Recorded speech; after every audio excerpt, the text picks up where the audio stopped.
Hello, guys. My name is Paige McGovern. I'm the theater teacher director at Fuquay-Varina High School. Thank you for joining us for our virtual performance of A Christmas Carol. This is a radio play, but our actors are going to have their cameras on because we want you to see what they are doing. So it's kind of a hybrid. But thank you for supporting the arts at Fuquay-Varina High School. We hope that you can sit with your family and your friends around a TV or a laptop or your device in the comfort of your own home and enjoy this classic A Christmas Carol. Mr. Parks and myself and the cast and crew have worked really hard, overcoming a lot of struggles, learning how to produce art during the pandemic. So we are just extremely proud of our cast and crew for the amount of work and dedication they put into this performance. And we're just really, really excited. So we hope that you enjoy and know that there, could be technical difficulties. So just I hope you join this ride with us, and we appreciate your support.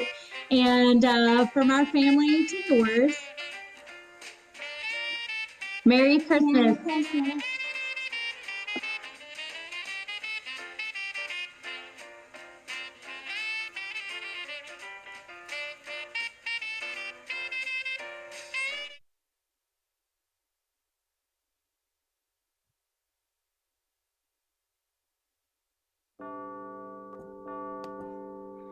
Fuquay-Varina High School Theatre Patrons presents Charles Dickens' A Christmas Carol, the tale of a miserly man who comes to realize the true spirit of Christmas. When this story first appeared over 175 years ago, few observed Christmas, other than at church. But this little story helped transform Christmas from a staid religious holiday into the joyous season of faith, feasting, and goodwill that it is to this very day. Dickens' ghost story of Christmas opens in London on a cold, snowy December 24th, in the year 1843.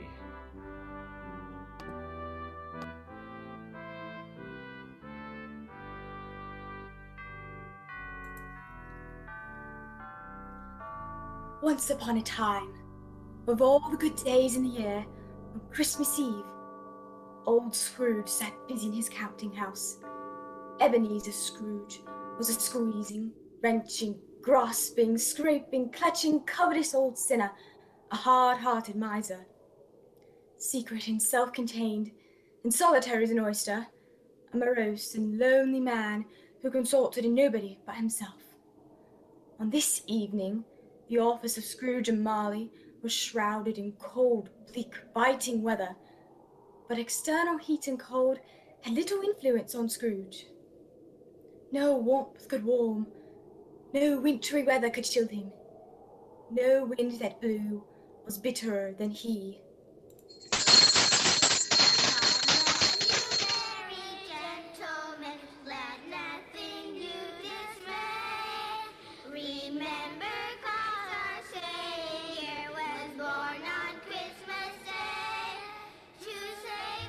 Bah! Merry Christmas! Humbug! Begone, you miserable little beggars! Take your infernal Christmas carols and get away from my door!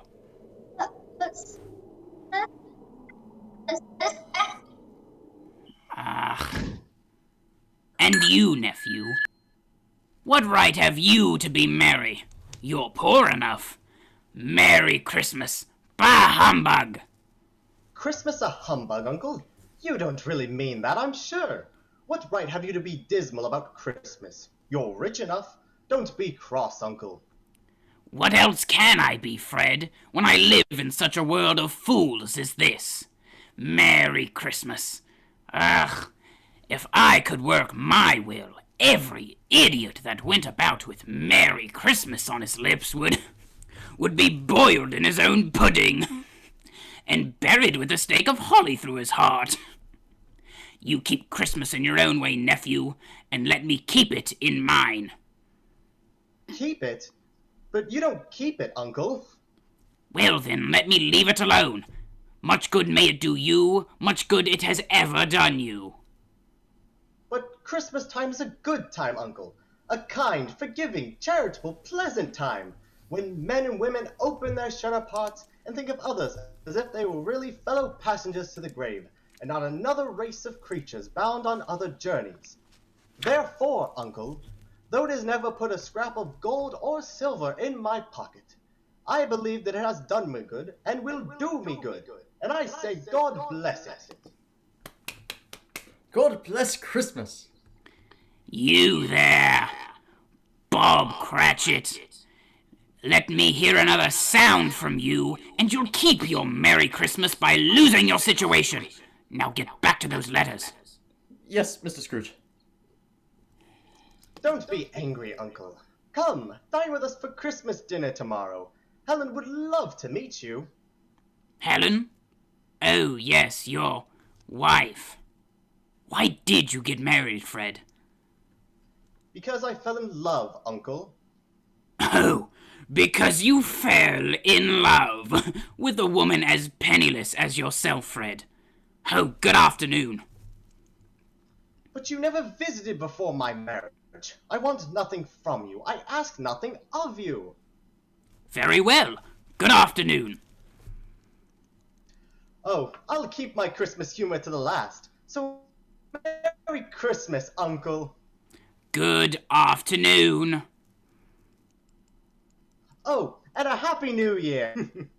Good afternoon. Mr. Cratchit, see my nephew out. Right this way, Mr. Fred, and a happy Christmas to you, sir. And to you and your family, Bob. How is Miss Cratchit and the little Cratchits? Especially your youngest, the lame boy? Tim, sir. Tiny Tim. And, he's getting better. Yes, thank you for asking, and, a happy Christmas to you, sir. My Clark, with 15 shillings a week, a wife, and a family, talking about Merry Christmas. I'll retire to Bedlam.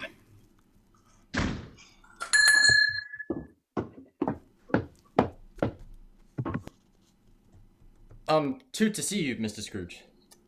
Good day, sir. Have I the pleasure of addressing Mr. Scrooge or Mr. Marley? Mr. Marley, my partner, has been dead these 7 years. In fact, he died 7 years ago on this very night. I am Ebenezer Scrooge.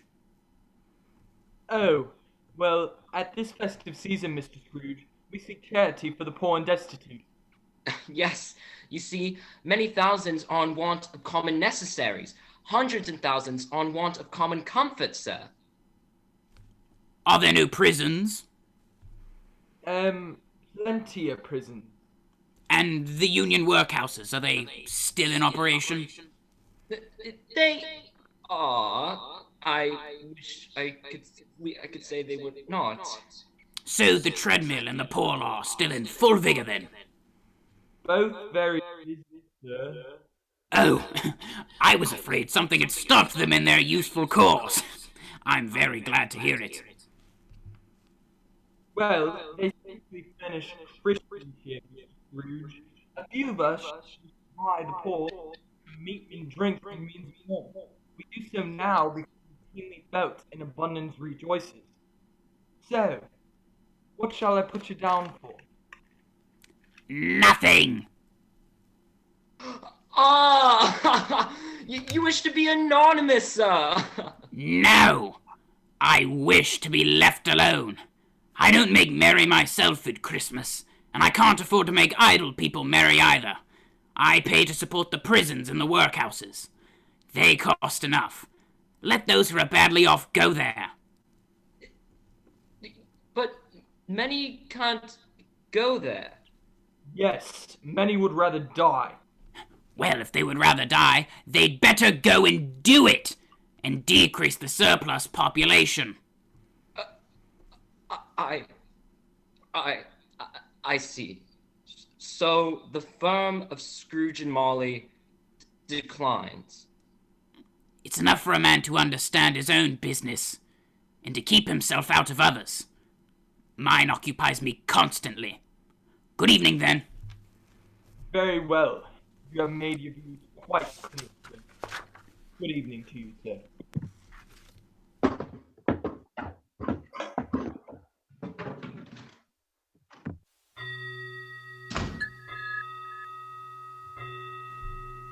Mr. Scrooge, sir, it's 7 o'clock, sir, and it is Christmas Eve.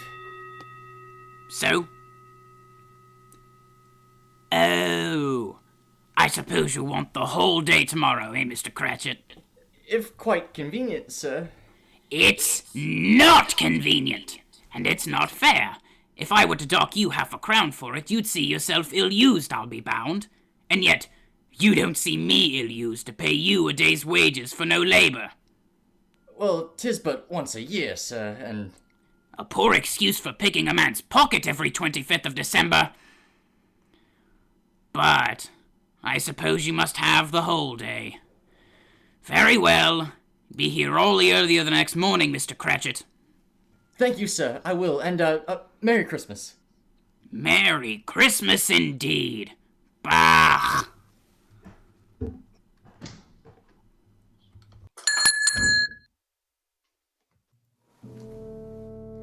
Scrooge took his melancholy dinner in the usual melancholy tavern and walked home through the rolling fog and bitter cold. He silently passed urchins crowded round fires in the street, trying to keep warm. The icy Scrooge trudged along the dark street, but just as he reached the door of his dismal house, he thought he heard something calling. Ebenezer Scrooge! Ebenezer Scrooge! It was the voice of his long-dead partner, Jacob Marley, whose ghostly face appeared on the door knocker. Scrooge hurried inside and closed the door.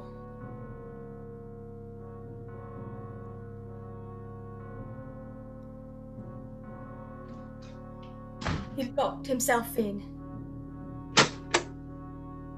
He checked the sitting room, bedroom and lumber room, all as it should be. Nobody under the table, and nobody under the sofa. Nobody under the bed, and nobody in the closet.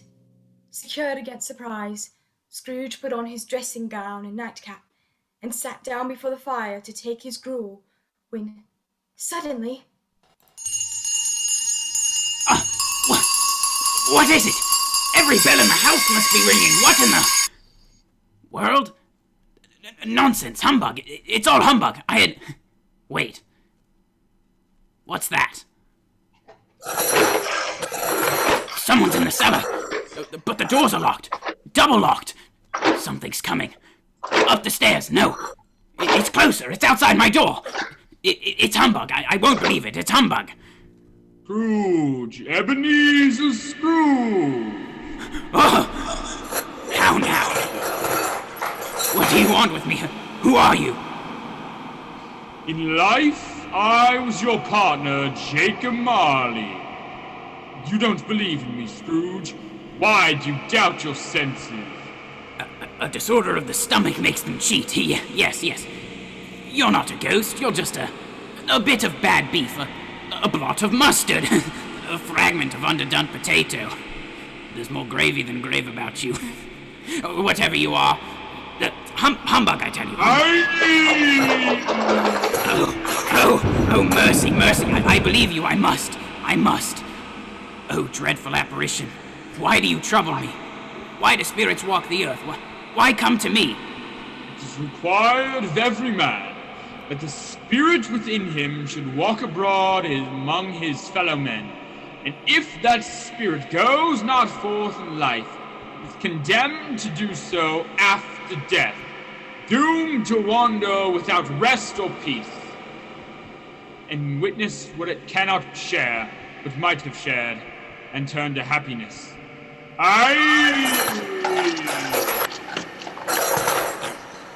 You're fettered, Jacob. Tell me why. I wear the chain I forged in life, link by link, yard by yard. I am chained by cash, keys, padlocks, ledgers. Witness the weight and length of the strong chain you bear yourself, Scrooge. It is a ponderous. I see no chain. You shall, on the day of your death, mark me. In life, my spirit never roved beyond the narrow limits of our money-changing hole. Now I am doomed to wander without rest or peace. No regret can make up for one's life opportunity misuse. But you were always a good man of business. Business! Mankind was my business! The common welfare, charity, mercy, forbearance were all my business! Oh, and it's at this time of the rolling year that I suffer most. I'm so sorry for you, Jacob. Is there anything I can do for you? Anything at all in the world to stop this suffering? Too late! But I've come to warn you of a hope and chance of escaping my fate. You'll be haunted by 3 spirits. Expect the first one tomorrow when the bell tolls 1. The second, the next night upon the same hour. And the third, the next night at the last stroke of 12. Without their visage cannot hope to shun the path I tread.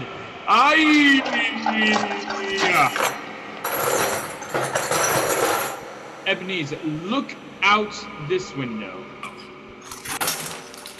That poor woman and her infant huddled on the doorstep below. Look that you may see, for your own sake. Ghosts, phantoms, hundreds. Jade, just like yourself. They surround the woman, but they're not haunting her. They're pleading.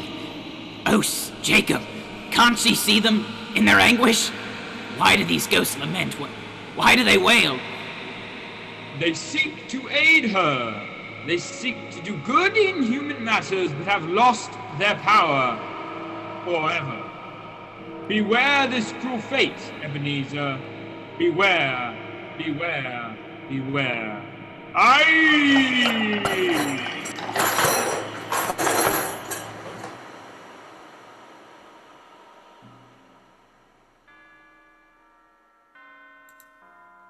Scrooge awoke.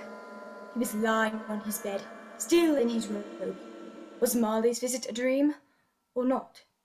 He decided it was a dream and nothing more, but suddenly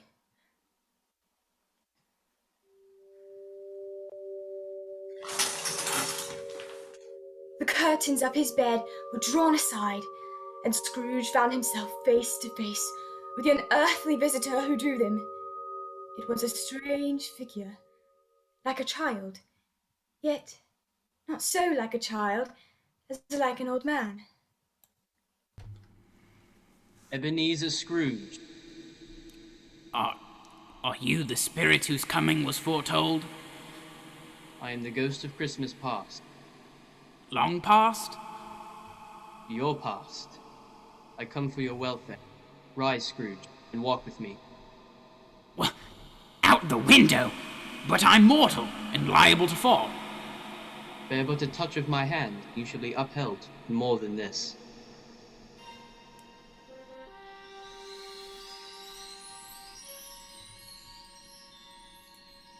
As the words were spoken, they passed through the wall and stood upon an open country road with fields on either hand. A little market town appeared in the distance, with its bridge, its church, and winding river. It was a clear, cold winter day, with fresh snow upon the ground. Do you recognize this place, Scrooge? Good heavens, I was bred in this place. I was a boy here. Look, in that coach going by. My old schoolmates, Edward and John. They're on the Norfolk coach, taking them home for the Christmas holiday. Hello, Johnny. Hello, Flawn. It's me, Ebenezer. Wait. These are but shadows of the things which have been. They have no consciousness of us. Come.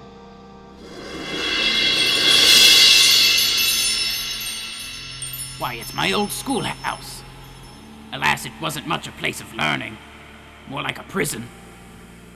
On Christmas Eve, the school is not quite deserted. A solitary child, neglected by his friends, is left there still. A lonely boy, reading beside a feeble fire. Do you know him, Scrooge? Yes, I know him. I am that child. Alone. My only companions were my books. Ali Baba, Robin Crusoe. Oh, poor boy. Oh, I wish, but it's too late now. What is the matter, Scrooge? Oh, nothing. There was a girl singing a Christmas carol at my door this evening. I would have liked to have given us something. That is all. Let us see another Christmas. Come.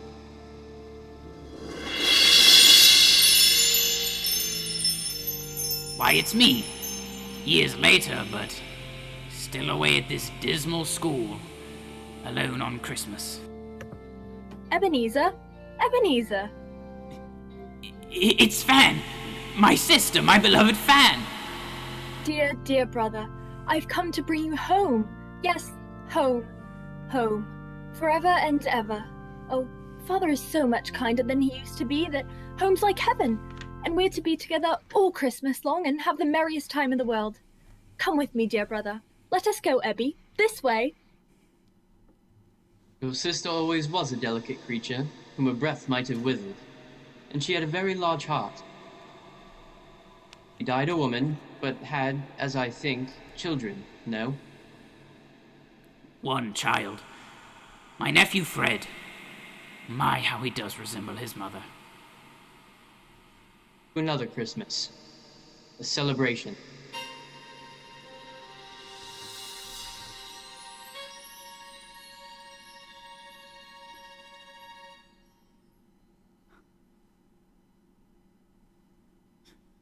Fezziwig's warehouse. I apprenticed here. Why, it's old Fezziwig, bless his heart. It's Fezziwig alive again, at one of his Christmas parties. Yo-ho there! Ebenezer! Dick! No more work tonight. Christmas Eve! Join in the festivities! Merry Christmas all! Come and dance, hilly-ho! Can I have this dance? Hands half round and back again, down the middle and up again. You recognize yourself, Scrooge. A young man with a twinkle in your eye and a future before you. You're quite enjoying yourself. Round and round, advance and retire.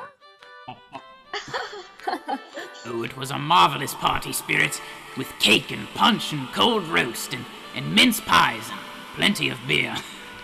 Oh, look at old Fezziwig, how he dances, it's glorious. What a jolly good time we used to have. It was a small matter for old Fezziwig to make these silly folks so full of gratitude. Hmm? Small matter? Small matter indeed. Old top couple bow and back, new top couple start off again. Good job. He has spent only a few pounds of your mortal money, and look, is it so much that he deserves praise? Advance and retire. Both hands to your partner, bow and curtsy. Corkscrew, thread the needle, and back again to your place. Well done, my friends, well done. Well done. It isn't that, Spirit. It isn't that at all. Fezziwig had the power to render us happy or unhappy, to make our services light or burdensome, a pleasure or a toil. The happiness he gave was much like it cost a fortune. What? Is something bothering you? No. I should like to say something to my clerk, Bob Cratchit, just now. My time grows short. Quick.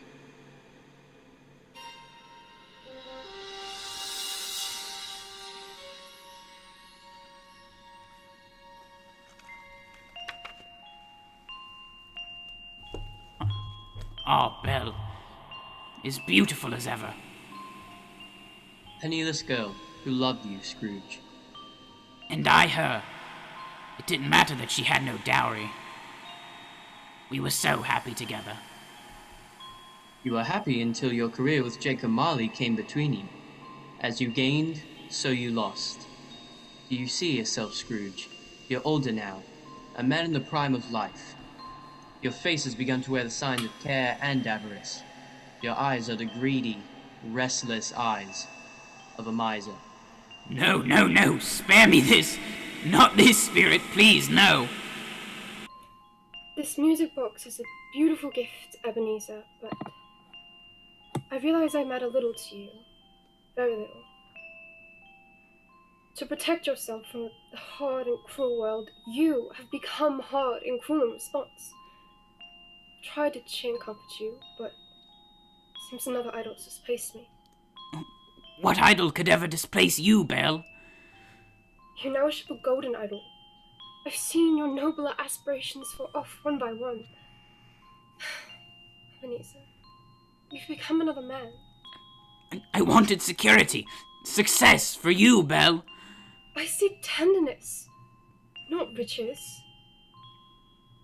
Therefore, even though it is Christmas,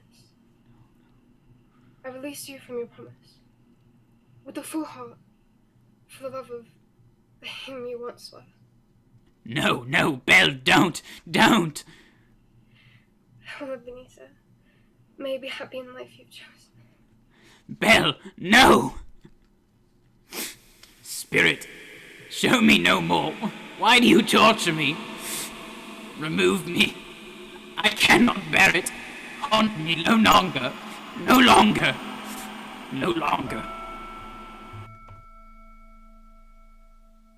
There will now be a brief intermission. Please stay tuned.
Welcome back to our presentation of Charles Dickens' A Christmas Carol.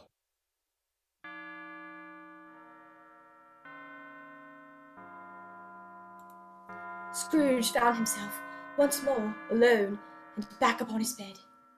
He drifted off to sleep only to be awakened again by the stroke of one. He gradually noticed a great blaze of ruddy light glowing from beneath the door. Something was in the outer room. Come in, Ebenezer Scrooge, come in.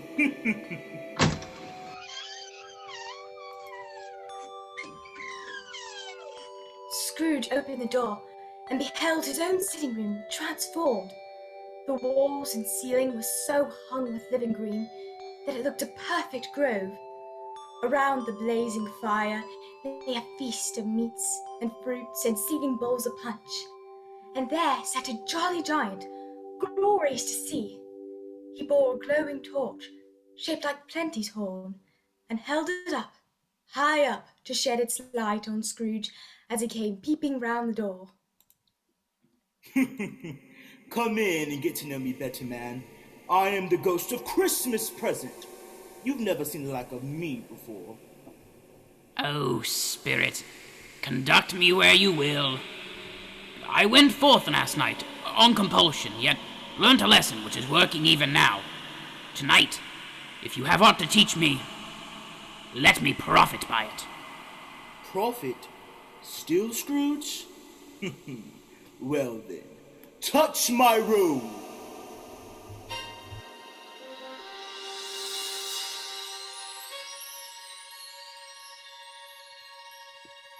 Merry Christmas to you. Merry Christmas. Have you done your shopping yet? So well.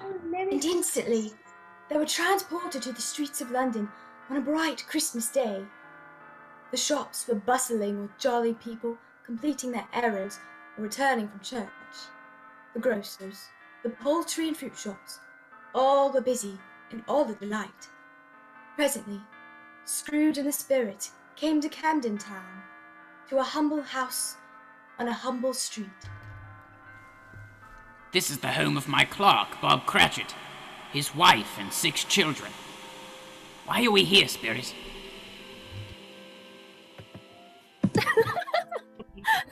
These are notes. That's what the frogs go. What has ever got your precious father then? And your brother, Tiny Tim? Oh, that's Martha, Mother. Hurrah! Sorry I'm late, Mother. We had a great deal of work to finish up late last night, and to clear away this morning. Well, never mind, so long you are come. Sit ye down by the fire, my dear, and have a warm. Lord bless ye. No, Father's coming. Hide, Martha, hide! Father, Father, look everyone, Father's home. Peter, Belinda, Frederick, Harriet. What? Where's Martha? Not coming. Not coming? Not coming on Christmas Day? Here I am! Happy Christmas, Father! How did little Tim behave at church, Bob? As good as gold, Mother, and better. Eh, Tim? They sang ever so nice, Mother. You know, I hoped the people saw me at church. Because I'm a cripple. It might be nice for them to remember, on Christmas, who made lame beggars walk and blind men see.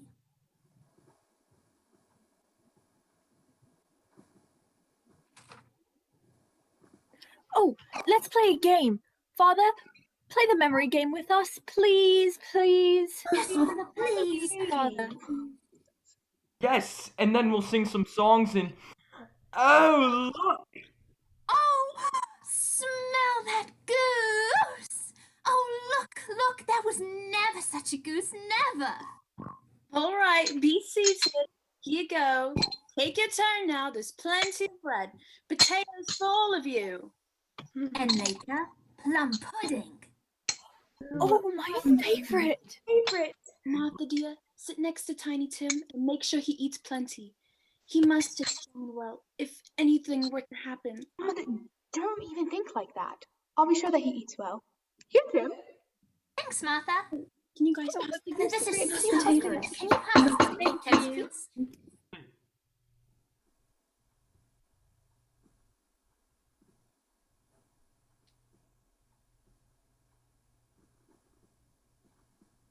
Such a feast requires a Merry Christmas to us all.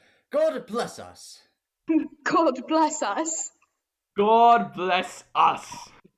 God bless us. God bless us. God bless us. God bless us. Everyone. Frederick, can you pass me the bread? That's the turkey. Thank you. Bread too. Thank you so much. Tell me, Spirit. Tell me if Tiny Tim will live. I see a vacant seat by the chimney, and a crutch without an owner carefully preserved. If these shadows remain unaltered by the future, the child will die. No, no. Oh, no, kind Spirit. Say he will be spared. Why? If he be more like to die, he better do it then and decrease the surplus population. Oh, you use my own words against me. Yes. Perhaps in the future you will learn how to hold your tongue until you have discovered what the surplus population is and where it is. It may be that in the sight of heaven, you are more worthless and less fit to live than millions like this poor man's child. And now the punch, steaming hot. There's one for a toast and one after that. A toast, a toast, a toast to Christmas. Here, a toast, a toast. I would like to propose a toast to Mr. Scrooge, the founder of the feast. To Mr. Scrooge. What? Mr. Scrooge, Father, why? The founder of the feast, indeed. I wish I had Mr. Scrooge here. I'd give him a piece of my mind to feast upon, and I hope he'd have a good appetite for it. My dear, it's Christmas Eve. I'll drink his health, for your sake and the day's, not for his. Long life to him, a Merry Christmas and a Happy New Year. He'll be very merry and very happy, I have no doubt. Come, Ebenezer, to a gathering across town.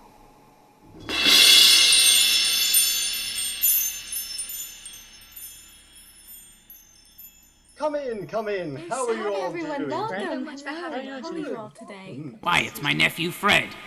His wife Helen and their many hungry friends. He yelled at them, and then he said Christmas was a humbug, as I live, and he believed it too. Oh, more shame for him, Fred. He's a comic old fellow, that's the truth, and not so pleasant as he might be. However, his offences carry their own punishment, and I have nothing to say against him. He's very rich. At least you always tell me so. What of it, my dear wife? He has no use of it. He doesn't make himself comfortable with it. I have no patience with him. Well, I have, and I'm sorry for him. I couldn't be angry with him even if I tried. Who suffers by their ill whims? Himself. Always. And to give him the same chance every year, whether he likes it or... Topper! Oh, are you still playing Blind Man's Buff? Come now, Topper, my fine fellow. Helen's sister knows you're cheating.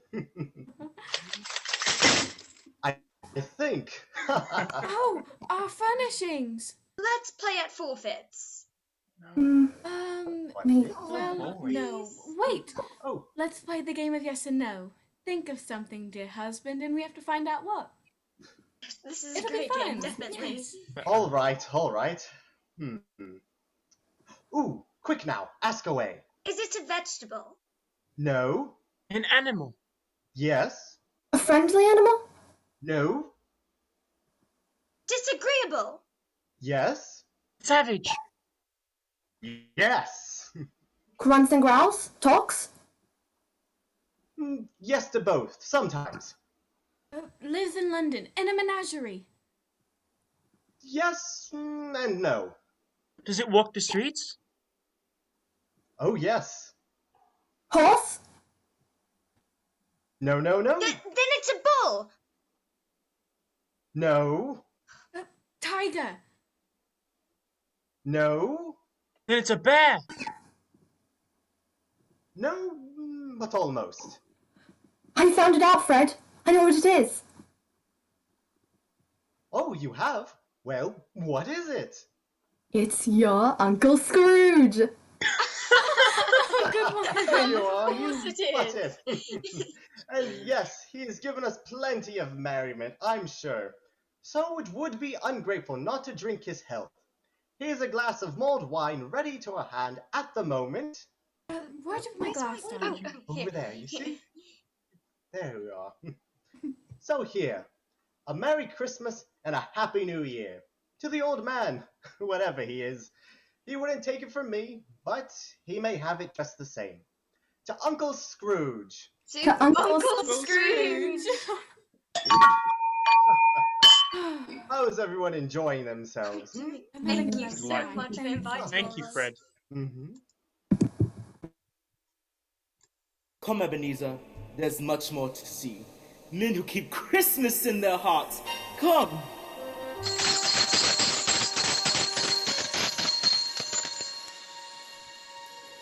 Much they saw, and far they went, and many homes they visited, but always with a happy end. The spirit stood beside sick beds, and they were cheerful. On foreign lands, and they were close at home. By poverty, and it was rich, in almshouse, hospital, and jail, in misery's every refuge. The spirit of Christmas left his blessing and taught Scrooge as they went. At last, they returned to the streets of London for the spirit's final lesson, but the spirit had aged. My life upon this globe, Ebenezer, is very brief. My time with you is almost done. Have you gained by what I've shown of you, of the good in most men's hearts? I don't know. How can I promise? Perhaps I'm too old to change. If it's too hard of a lesson, then look upon these. Look under my robe! Oh, what? Two frightful, hideous, miserable children. Yellow, meager, scowling spirits. Are they yours? They are man's. This boy is ignorance, this girl is want. Beware them both in all of their degree. But most of all, beware this boy, for I see written on his brow witch's doom. Unless the writing be erased, without the spirit of Christmas to comfort them, narrow Puritanism and greed would release these wretched beings upon the world. But spirits, have they no refuge or resource? Are there no workhouses? Are there no prisons? Are there no workhouses? Are there no prisons?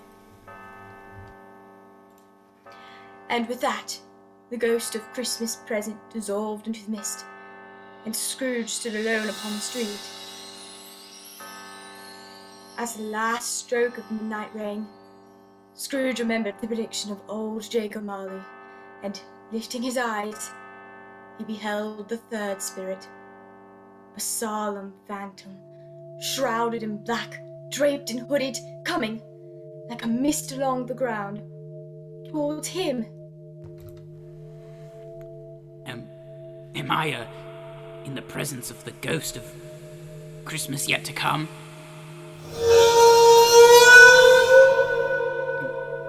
You're about to show me shadows of things that have not yet happened, but will happen?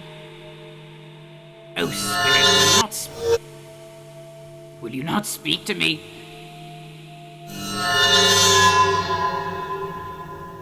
Oh, ghost of the future, I fear you more than any spectre I've seen. But as I know your purpose is to do me good, and as I hope to be a different man from who I have been, lead on. The night is waning fast, and it is precious time to me. Lead on. Can I see what happened to Ebenezer? Yes, I did. Why, it's my accustomed corner at the Royal Exchange, among businessmen. Here are my fellow merchants, as I've seen them often. I don't know much about it either way. I only know he's dead. When did he die? Last night, I believe. Well, Old Scratch got his own at last, eh? So I'm told. What has he done with his money? His company, perhaps. He hasn't left it to me. That's all I know. It's likely to be a very cheap funeral. Upon my life, I don't know of anybody to go to it. I don't mind going. If a lunch is provided.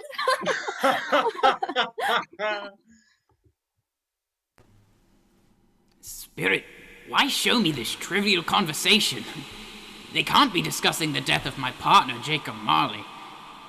Is there some hidden purpose? Where's my own shadow? Will I expect the conduct of my future self to provide some latent moral for my own improvement? I've been resolving a change of life, Spirit, and I was hoping to see my newborn resolutions being carried out here.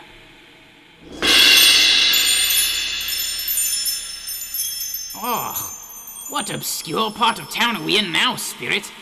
This whole quarter reeks with filth, crime, and misery. Why bring me to this lowbrow, beetling hovel? A rag and bottle shop? Ugh, who are these grotesque people? Look here, old Joe. Let the charwoman be the first, let the laundress be the second, and let the undertaker's man be the last one that you see. Ah, then, what have you got to sell, my dear? What have you got to sell? Who's the worse for a loss of a few things like these? Not a dead man, I suppose, eh? No, indeed. If he wanted to keep him after he was dead, the wicked old screw, well then why wasn't he natural in his lifetime? Oh, Mrs. Dilbert! What? Well, if he had been, he'd have somebody there with him when he was struck with death, instead of just lying there, alone, gasping out his last. 'Tis true, Joe. 'Tis the truth word that ever was spoke. It's a judgment on him, it is. What's this? Bed curtains? Yes, bed curtains. You don't mean to say you took them down, rings and all, with him lying there? And why not? Don't drop that lamp foil upon the blankets now. His blankets too? And this fine shirt. I mean, it's the best he had. They would have wasted it by dressing him up if it hadn't been for the likes of me.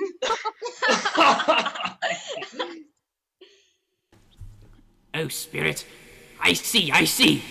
The case of this unhappy man might very well be my own.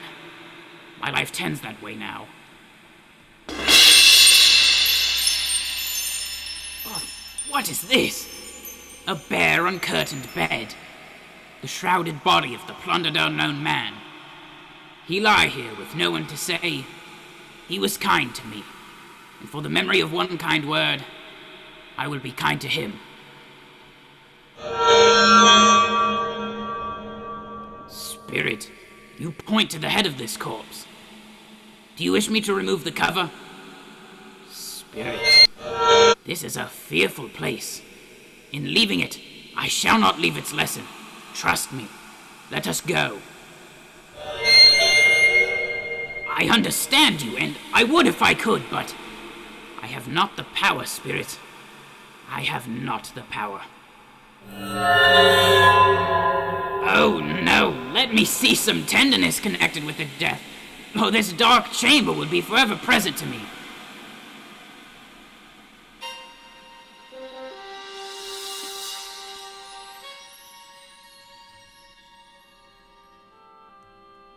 Spirit, once more were you at the home of my clerk, Bob Cratchit. But it is different.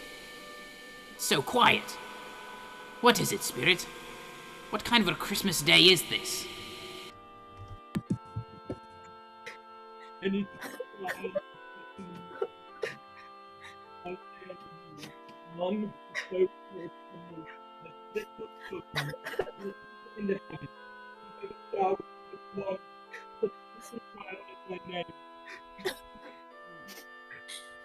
Stop, Peter. Stop reading. Oh, my son, tiny Tim. Mother, please don't cry. Father will be home soon. You can't let him know that you've been crying. He's late tonight, Mother. When he had Tiny Tim on his shoulder, he would walk very fast indeed. But the child was light to carry, and Father loved him so. It was no trouble at all. His father now. Sorry I'm late, Mother. I wish you could have gone. It would have done you good to see how green a place it is, but I'm sure you'll see it often. And, well, I promised Tim that we would walk there on Sundays. Oh, Mom! Little child.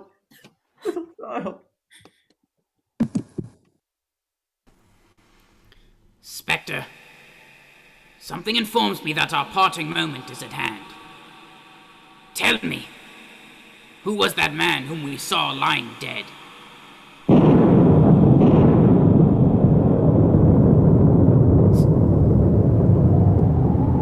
Spirit, where are we now?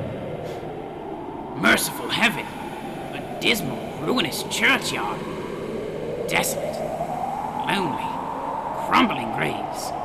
Here then is the body of the unknown man. He lie here, underneath the ground. This grave? Before I draw nearer to that stone, tell me, Spirit, are these the shadows of things that will be, or the shadows of things that may be only? Spirit, that tombstone, what is written upon it? Wait, the name on the grave is Ebenezer Scrooge. Ebenezer Scrooge! No! No, Spirit. Why show me this if I am beyond all hope? Am I to become like Jacob Marley, like the other cursed ghosts, chained, wandering the earth forever? No! No! Spirit, hear me! I am not the man I was. Tell me that I may change these dreadful shadows. I'll honor Christmas in my heart. I'll try and keep it all the year. I'll live in the past, the present, and the future, and not shut out the lessons they teach.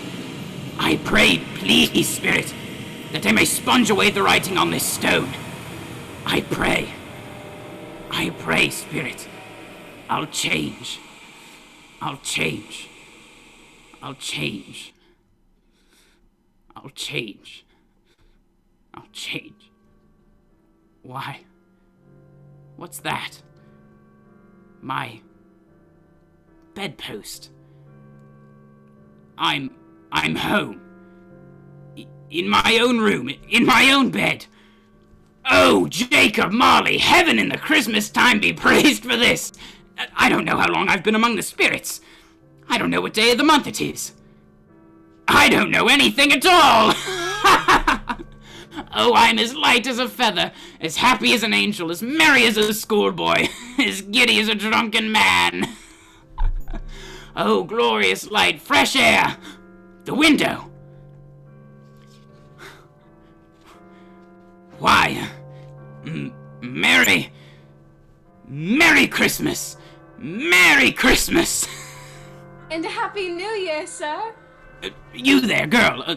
What's today? What day of the month is it? Today, why, it's Christmas Day, sir. Christmas Day? I haven't missed it. The spirits have done it all in one night. Oh!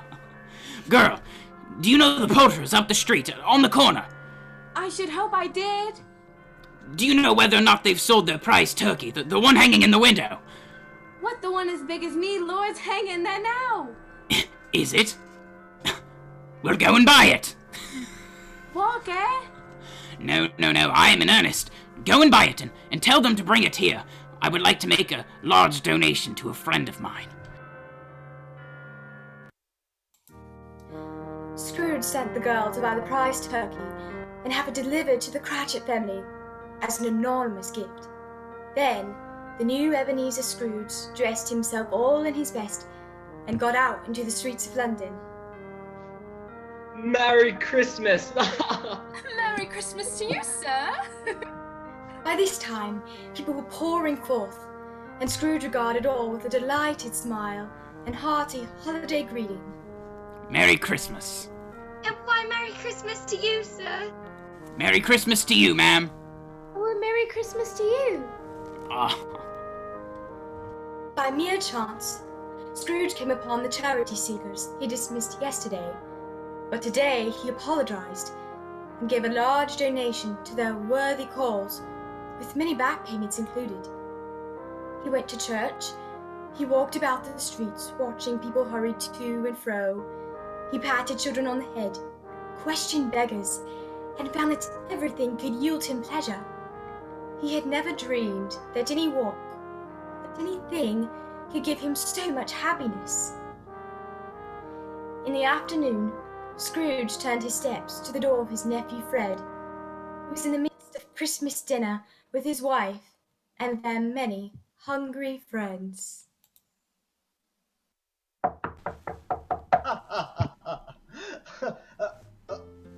Uncle Ebenezer, why, I can't believe you're really here at my home on Christmas. I come to beg your pardon, Fred, for the things I said about Christmas. That was a humbug. Well, I don't know what to say. Do come in. Helen, look. Ebenezer? I can't believe it. Well, may I present my wife, Helen? Uncle Ebenezer, I never expected this of you. Oh, Helen, so pleased to finally meet you. But tell me, can you forgive an old fool? Of course, Uncle, of course.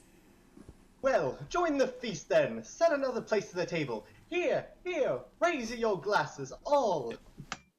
I propose a toast. A toast to Uncle Scrooge. A toast to Uncle Scrooge.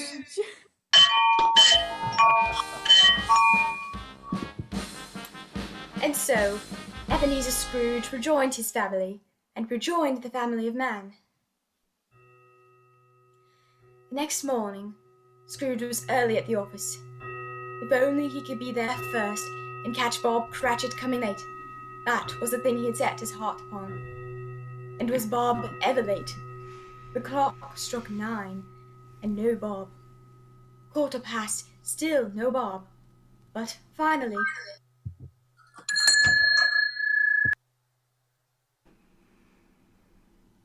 Mr. Cratchit!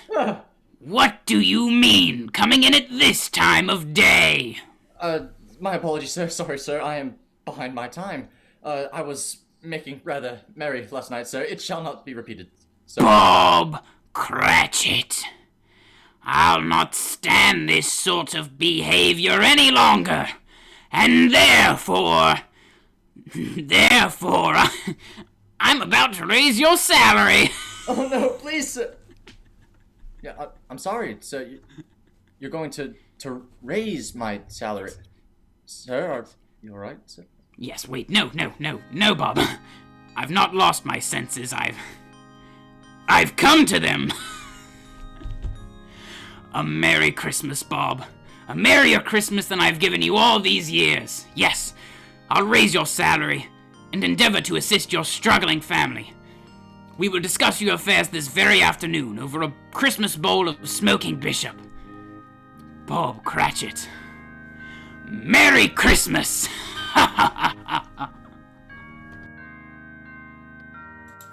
And Scrooge was better than his word. He became as good a friend, as good a master, and as good a man as the good old city ever knew. And to Tiny Tim, who did not die, he became a second father. It was always said that Ebenezer Scrooge knew how to keep Christmas well. May that be truly said of us, all of us. And so, as Tiny Tim sagely observed, God bless us, everyone.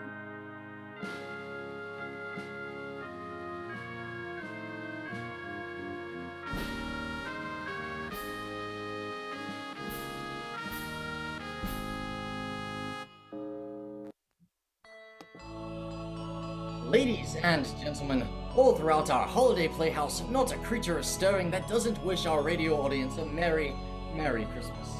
This goes from all of us, from our Walla Walla vocalizers, Merry Christmas! Merry Christmas! From our sound effects crew of 5 sound effects noise makers. Merry Christmas! You get the idea. From our amazing videographer, Nate Perez. Merry Christmas, everyone. And from our wonderful cast. Merry Christmas. This story was adapted for radio and scored by Anthony Palermo. If our little production has brought you and your family some much-needed holiday cheer, then you have only to thank Charles Dickens, the founder of our feast in this fairy tale for the ages, especially our own. And so, as Tiny Tim sagely observed, Lord bless us, everyone. this has been a very merry production of Charles Dickens' A Christmas Carol.